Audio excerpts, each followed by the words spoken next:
Hello everyone, I'm Mayuka M. Nair, and today I'll be discussing in depth on the topics related to ideal gas law and molar specific heat. First, we have the ideal gas law. Now, what is an ideal gas? An ideal gas is a hypothetical gas. They are essentially point masses moving in constant, random, straight line motion. Its behavior is described by the assumptions listed in the kinetic molecular theory of gases. Now, many chemists had dreamed of having an equation that describes the relation of a gas molecule to its environment, such as pressure or temperature.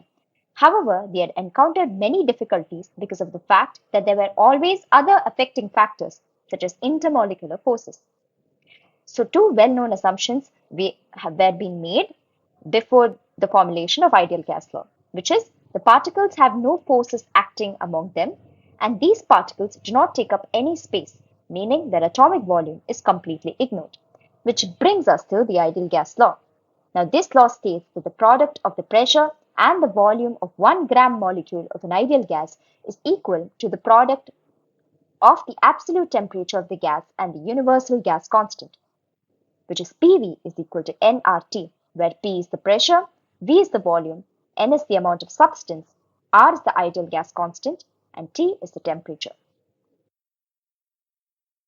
Gas law is simply the combination of all simple gas laws, which include Boyle's law, Charles' law, and Avogadro's law. Now let us look at each of these in depth. Boyle's law.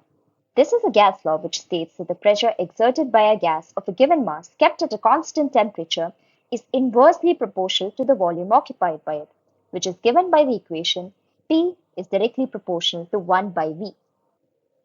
Next, we have Charles' law, which describes the direct proportionality between the volume and the temperature in Kelvin of a fixed amount of gas when the pressure is held constant, which is given by V directly proportional to T.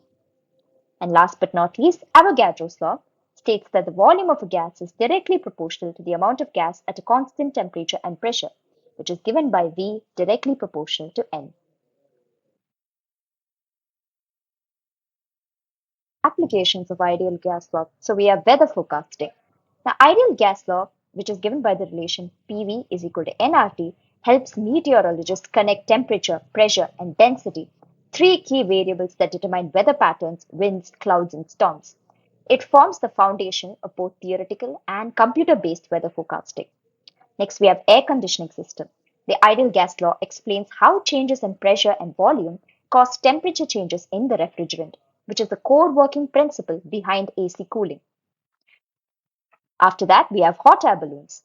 The ideal gas law explains that increasing air temperature while keeping pressure constant reduces its density, allowing the hot air balloon to float upwards. And finally, we have cooking, where the ideal gas law explains why increasing temperature in closed cooking systems like pressure cookers increases pressure, speeding up the cooking process. Now let's look at some numerical problems based on the gas law. 5 grams of neon is at 256 mmHg and at a temperature of 35 degrees Celsius. What is the volume? Now, usually when you get a numerical problem, the first thing you do is to note down whatever variables are given in the problem. So that's what we're doing, where we note down P is 256 mmHg, V is something we have to find out, M, which is mass, is 5 grams, R is 0.08205 liter atm per mole Kelvin, which is the universal gas constant, and T is 35 degrees Celsius. Now let's convert the pressure and temperature into atm and Kelvin respectively. So pressure 256 mmHg. To convert, we divide it by 760 mmHg, which gives us 0.3368 atm. Now they have given us the mass of neon. From the mass, we have to find the number of moles present in neon. Number of moles is given by given mass by molecular mass, which is 5 grams by 20.1797 grams, which gives us 0.25 moles. Temperature is given as 35 degrees Celsius. To convert it into Kelvin, we add 273 to it, which gives us 308 Kelvin. Now, all we have to do is to substitute the values that we have got into the equation PV is equal to nRT. So, the equation transforms into V is equal to nRT by P, since volume is something we have to find. After plugging in the values, we get V as 19 liters. Moving on to problem 2. Find the volume in milliliters when 7 grams of O2 and 1.5 grams of Cl2 are mixed in a container with a pressure of 482 atm and at a temperature of 22 degrees Celsius. Now, this problem is slightly more complex than the previous one, but it's still doable. So again, first thing we do is to note down all the variables that are already mentioned in the problem. Pressure is 482 atm. V we have to find out. N is not given directly. That is also something we have to find out. R is 0.08205 liter atm per mole Kelvin. T is 22 degrees Celsius. And mass of Cl2 is 1.5 grams. Mass of O2 is 7 grams. So first thing they've done is they've converted the temperature into Kelvin, which is by adding 273. So we get 295 Kelvin. Pressure is already in atm, so there's no need converting pressure. Next, we'll find the number of moles, which is N. Now, total number of moles is given by number of moles of O2 plus number of moles of Cl2. Number of moles again is given mass by molecular mass. So 7 grams by 32 grams plus 1.5 grams by 70.905 grams will give you 0.25 moles. Now we have N, we have P, we have R and T. All we have to do is find V.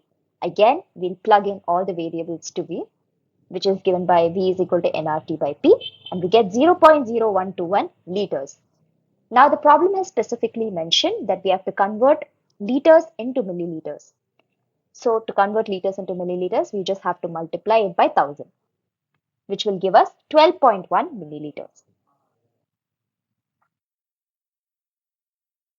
Now, before we jump right into the definition and equations related to molar specific heat, let me give you a small example on what really specific heat is. Have you ever observed that when you're out on the beach, the water is chilly, but the sand is hot? This is a very common occurrence. If the sun is the same everywhere, what is the cause of this temperature difference? You must have definitely given it some consideration.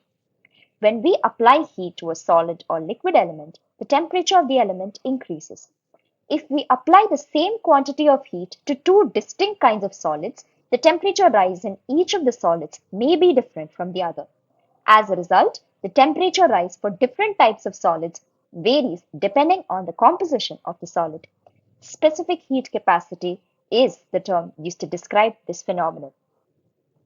Now, what is molar specific heat? Molar specific heat of a solid or liquid of a material is the amount of heat required to increase the temperature of 1 mole of solid or liquid by 1 Kelvin or 1 degree Celsius of the substance. C is the letter that we use to symbolize it. Its unit of measure is joule per mole Kelvin. Delta Q is given by mc delta T. This is the equation. Now, when a solid is heated over a narrow range of temperatures, the volume of the solid remains constant. Specific heat at a constant volume is a term used to describe this, which is represented by Cv. Now, when a solid is heated over a narrow range of temperatures, the pressure of the material remains constant. This is referred to as specific heat at constant pressure, which is given by Cp. About the applications of specific heat, we have one being climate and nature. Water's high molar specific heat helps control the Earth's temperature. And oceans and lakes absorb heat during the day and release it slowly at night.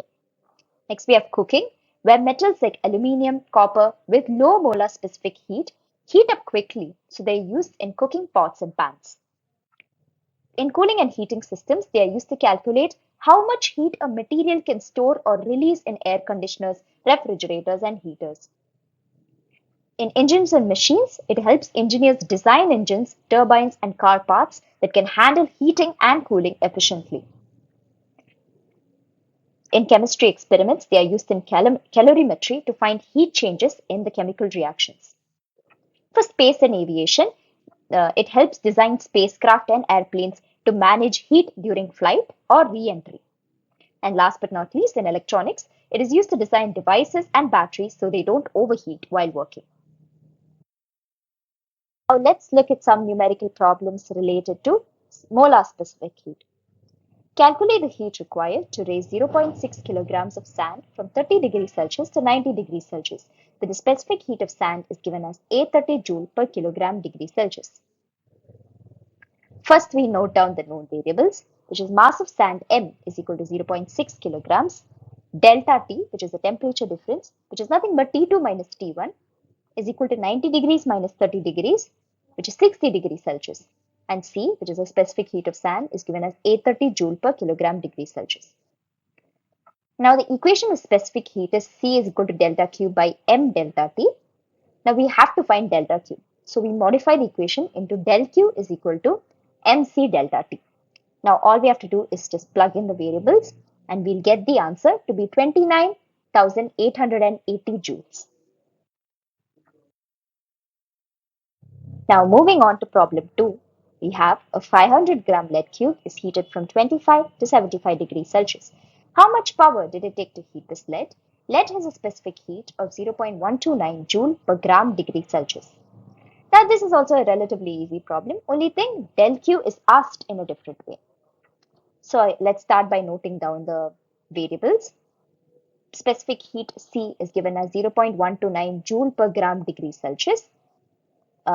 The amount of lead is given as 500 grams, which is M.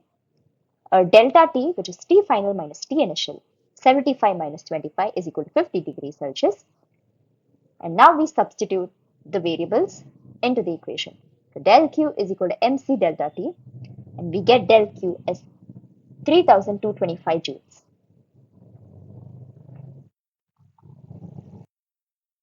Slide shows the references that I have used to create my PPT, which also includes the applications and the numerical problems. Thank you so much for staying until the end of the PPT. I hope whoever is watching has received an in-depth understanding in the topics that we have covered today. Thank you.